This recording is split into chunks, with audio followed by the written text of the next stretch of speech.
Hi, it's Arjun. I'm recording this video podcast a little less than a week to go before the November 5th US elections.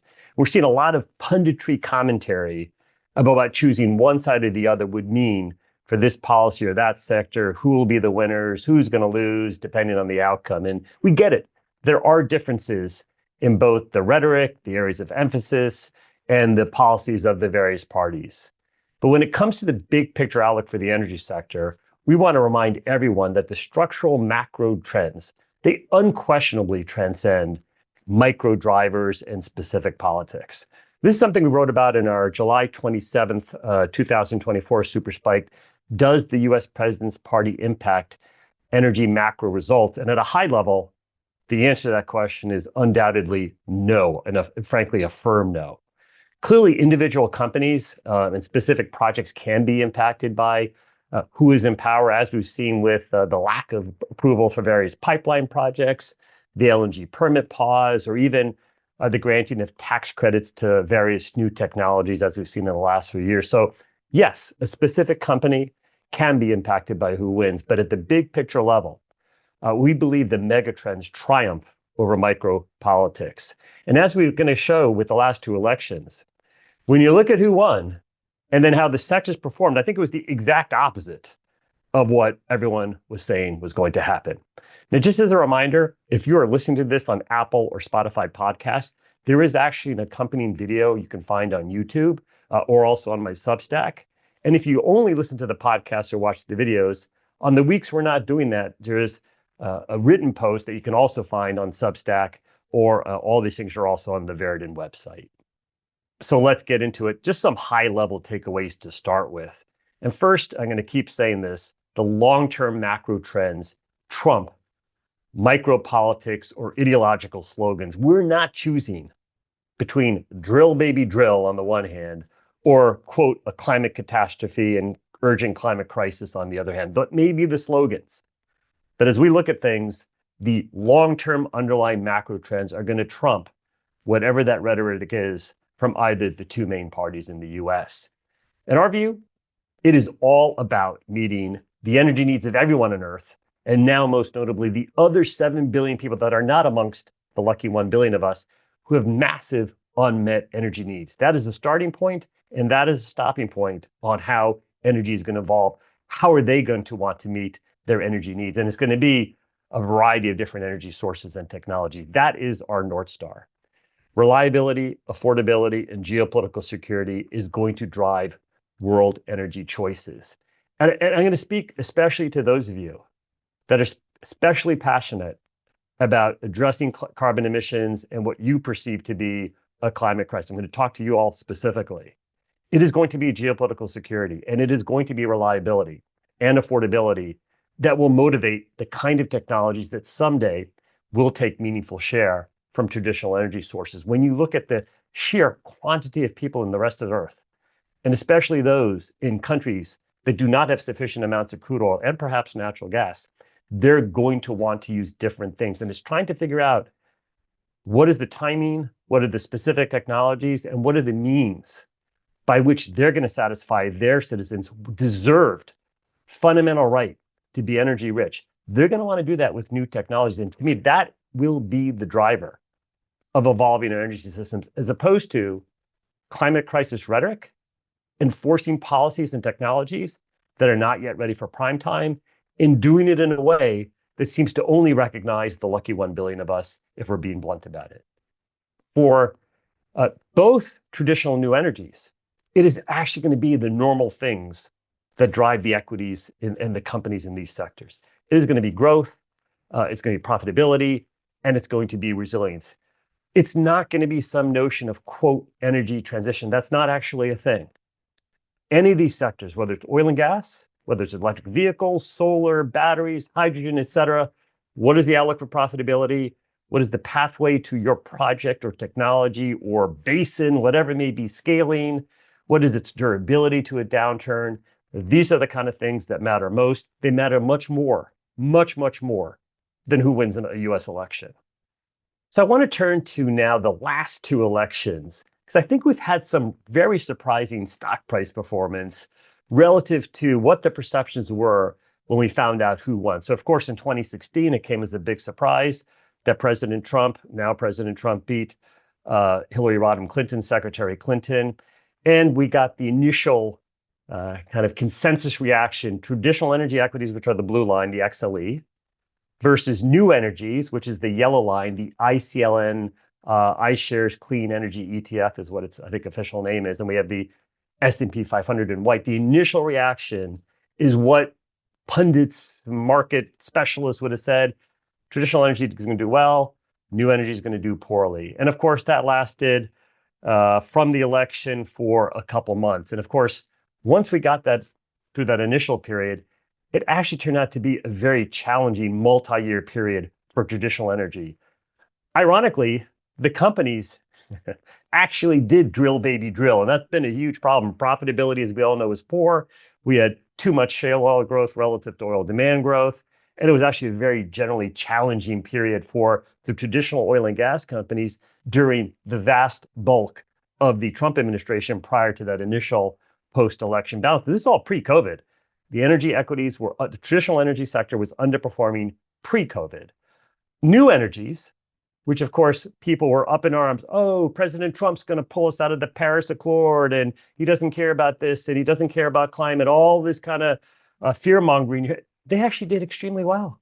Under President Trump, new energy equities actually outperformed because, and the market may have been right and may have been wrong about this, but the expectation was, hey, the growth for some of these sectors is going to start taking off, and interest rates are zero. And so for a variety of reasons, unrelated to the rhetoric of either party, new energy equities did well. And of course, we all know, for as poor the performance was for traditional equity for most of Trump's first term, they, of course, completely collapsed at the height of COVID.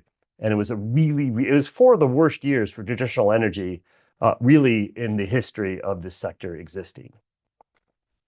You now turn to November 2020, and President Biden beats President Trump in that election. And of course, on the campaign trail, President Biden said, I'm going to do away with the fossil fuel sector. I'm misquoting him slightly, but that was the generic point. We're going to focus only on new energies. It's all about, quote, urgent climate crisis and having a rapid energy transition. And that means moving very aggressively into new energies and out of old energies. And the expectation and thought process was President Biden is going to be a great president for the new energy sectors, and he's going to be a terrible president for fossil fuels and traditional energy. And of course, we're living through it right now. We all know the ICLN Clean Energy ETF actually peaked, plus or minus to the day, of President Biden's inauguration. So it was a post-election, pre-inauguration bounce, and it's basically been 3 years of almost a straight line down. Maybe it's leveled off here a little bit. And at the same time, at least for the first 2.5 years of this administration, traditional energy equities have outperformed significantly. And at least administration to date are still well ahead of the S&P 500. Now, some of that's COVID recovery. It was a natural bounce that was going to happen. Some of it was the boost, the extra boost we got from Russia, Ukraine. I think a lot of it is the sector has taken to heart the poor profitability of last decade. So it's a multifaceted reason. But again, go back to what people expected when President Biden first became the winner of the election. The exact opposite is how the performance has played out. That's not to say Democrats are good for old energy and Trump and Republicans. It doesn't say any of that. It says the macro trends are what matter most, as opposed to the rhetoric of individual parties. So I want to look at some big picture results for oil and gas and CO2 by administration. And it's going to prove the point to me that it is the bigger macro trends that matter, not who is in power. And you can see this during the shale era, which started, shale gas started under President Bush. Shale oil basically ramped up under President Obama. And we've had very healthy growth rates in shale oil. Obama 1, Obama 2, Trump, and Biden. You can say that production is slowed under Biden, but it's also just about triple. There is a law of large numbers here. There are companies now that are much more focused on capital discipline and profitability and these kind of things versus the previous growth at all costs kind of mindset that I think the industry unfortunately had last decade. And so, yes, I'm sure there are individual companies that might have been negatively impacted by this policy or that policy that a Biden administration has put in place. But from a big picture standpoint, I'm going to say the president's party has not mattered for the fate of oil production. And you can see that on the right graph as well. And I want to give a shout out to the Morgan Stanley energy research team. I know, look, my career, the heart of my career, I should say, was at Goldman Sachs. I'm a huge fan of the team that has taken over for myself and taken over for my partner and friend and colleague, Jeff Curry, and whether that's Neil Mehta, Don, Samantha, and Commodities Research, all of them outstanding, huge fans. But I am a fan, and I do have huge respect for some of the other firms on the street as well. In particular, I really do enjoy the Morgan Stanley energy research team, Devin McDermott, Martine Ratz over in Europe, and Robert Cadd, who does midstream. Those are the three folks I've had some interaction with. And this is a graph from their 2024 election playbook. I'm giving some bigger picture takeaways. If you want some micro points on what Vice President Harris or President Trump, whoever wins, how that might impact individual sectors or companies. If you get their research, I enjoyed their election playbook, which focuses on some of the nearer term, what they perceive to be wins or losses, depending on who won. But here's a picture they've created in the stat report that goes back to 1920. And you can see red, you can see blue, Republican, Democrat. And without question, going back 100 years, it is you cannot claim that the president in power made any difference to oil production. It is the much bigger, broader trend. Are we in growth? Are we in decline as a country for oil production? We've been in a growth mode. You cannot conclude that the president's party that's in power has mattered at all to these trends. And we see a similar result in natural gas. Since Obama won his first term, we've had rapid growth in both natural gas production, but as critically, LNG exports. And that has been bipartisan. So we've had this, I think, deeply unfortunate LNG permit pause by the current Biden administration. But the reality is that at least administration to date, we have had dramatic growth in natural gas. It has not mattered which president party has been in power. I suppose you could debate this a little bit going forward. Would there be a greater risk of cutting off LNG exports if one side wins or the other? But again, the actual numbers suggest it has not made a difference. I think CO2 emissions perhaps will be the most surprising to folks that don't follow this closely. I would defy anyone to show me from that graph on the right, which is US CO2 emissions from the energy sector, which party cares more about CO2 emissions than the other. It is a big picture macro trend. This is basically the displacement of coal in our power generation mix, with initially lots of natural gas. More recently, it's been more solar and renewables. Irrespective, it has been the displacement of coal with other sources of power generation, and that has occurred over both parties being in power over this period. Let's talk about some things that won't change, irrespective of whether President Trump or Vice President Harris wins. And first is the opportunities in power markets are going to be significant. We have an aging grid in this country. We have a greater amount of intermittency. So we have some reliability questions. We have growth from data centers and hyperscale data centers and all these kind of things. And perhaps we're through the bulk of some of the efficiency gains that caused power demand to be flat. Lots of things that people know about. Power market opportunities are going to be very significant in this country, irrespective of who wins this election. And of course, to meet developing market needs, they also are going to have massive electricity and power generation growth. We've said this before. The neat thing about power is, and a reason why many countries are going to want to electrify as many things as they can, is once your power plant's up and running, it generally, you can think about it as a domestic resource. In contrast to say something like crude oil or even LNG that comes from a different country, that you need to come in every single day to ensure your economy is running. The neat thing about power, and it's got different challenges, but I'm going to say it's an overwhelmingly domestic resource or energy source once it's up and running. So power is going to be significant. I think the US is going to remain, thank goodness, I think the US is going to remain the dominant oil and natural gas LNG producer, primarily via shale right now, irrespective of which way this election or any future election goes. There are some greater questions around offshore in Alaska, where there is some differences in the two parties. That, frankly, is a longer term question, and you can perhaps have some debate that if we look forward 10 or 20 years, we're going to want to make sure that where shale is primarily a states' rights kind of thing, there's a greater federal impact on certainly the offshore and some decent portions of Alaska. I'm thinking about the NPRA as an example. So perhaps long term, it might make a little bit more of a difference, but we're going to remain a dominant oil and gas. That's not going to change. Whether everyone appreciates this or not, and I think there is some difference in the two parties rhetorically in how much this is appreciated, but the United States, plus Canada, plus Norway, our collective oil and gas industries are, thank goodness, a huge counterbalance to Russia and the Middle East. And there are some countries in the Middle East that are our allies. There are some that are our enemies, whether they are friend or foe.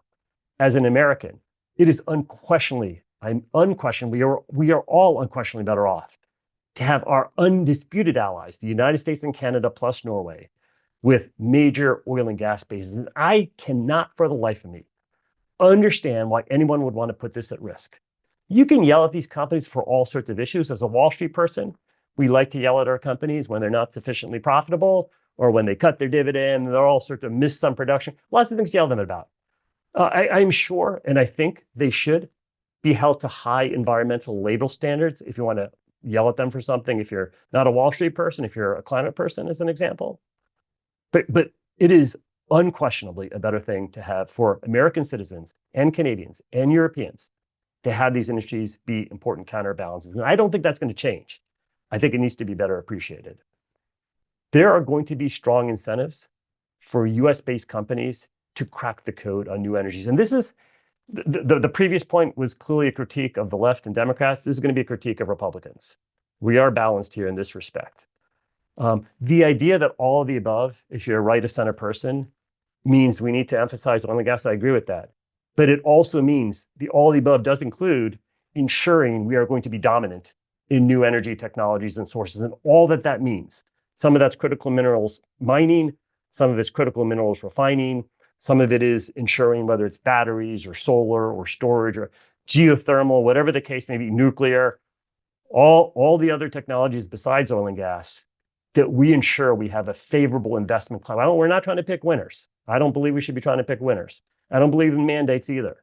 But we do want to motivate those industries being as dominant and coming out of America and Canada and Norway, as is the oil and gas industry. Lastly, and I think the best news is that energy inflation is going to continue to drive policy. That's not going to change. And it's a real sort of equalizer. We saw the Biden administration's reaction to the high oil and gasoline prices that came about at the height of Russia and Ukraine. Suddenly, they were effectively calling for drill, baby, drill. I will say, I'll spare the speech on that.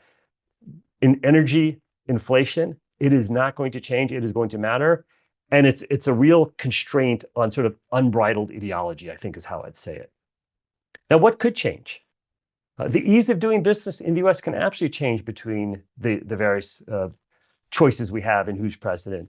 You can be in favor of less regulation. Some of you might be in favor of more regulation. It's a basic choice that could change. And I think the emphasis on, are we focused on markets and policy-light incentives?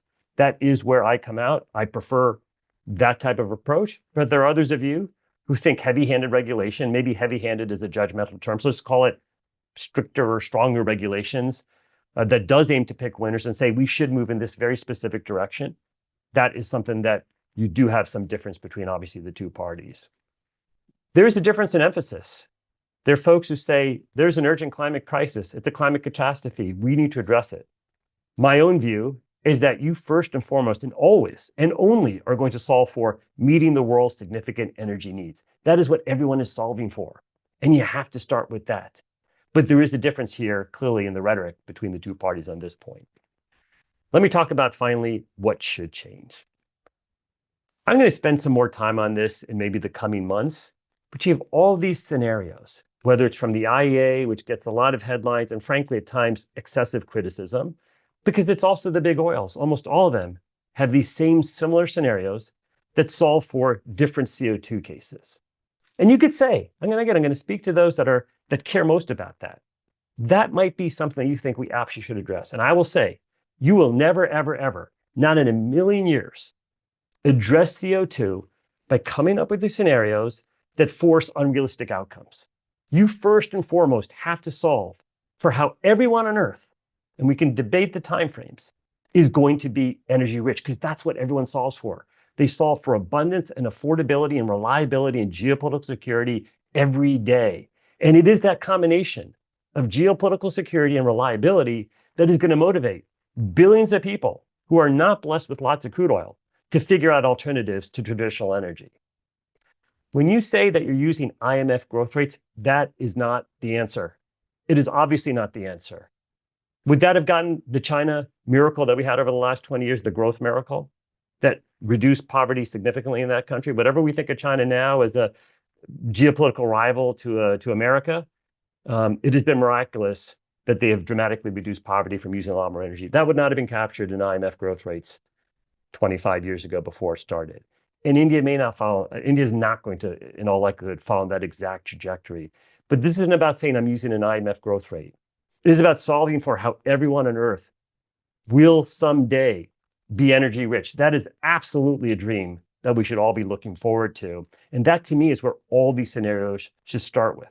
This doesn't mean you ignore environmental goals, but you start with the grounding assumption that, and live in reality, this is the direction the world is headed in.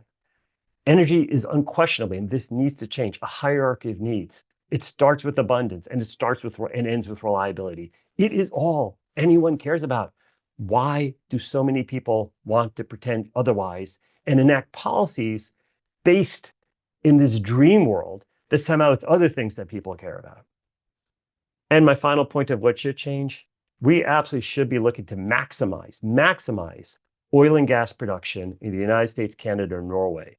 But certainly as an American, we should also be looking to dominate in the new energy technologies. That, to me, is what all of the above means. It's not an excuse to just stick to what used to work, but nor do we want to overemphasize only the new stuff. You are actually going to need all of it. And we're in a position, we're very blessed as a country to have the opportunity to have dominant oil and natural gas production and the industries that go with it.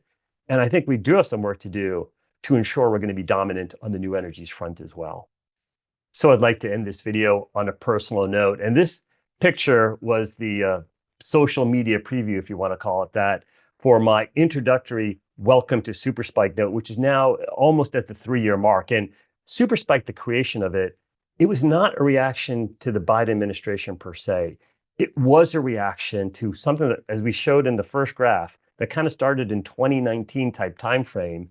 This idea that we needed to have an urgent, quote unquote, energy transition, which meant away from fossil fuels, only into renewables somehow over some artificially short time frame that I thought was unrealistic. And it motivated me to unretire, start writing SuperSpike, and ultimately join Veritim.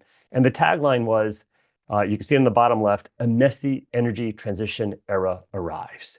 And we used the term messy because we thought the whole notion of an energy transition was absurd, and that it was going to lead to a worst of all worlds, where even for folks who said we really do need to transition out of fossil fuels into new stuff, you weren't going to do that.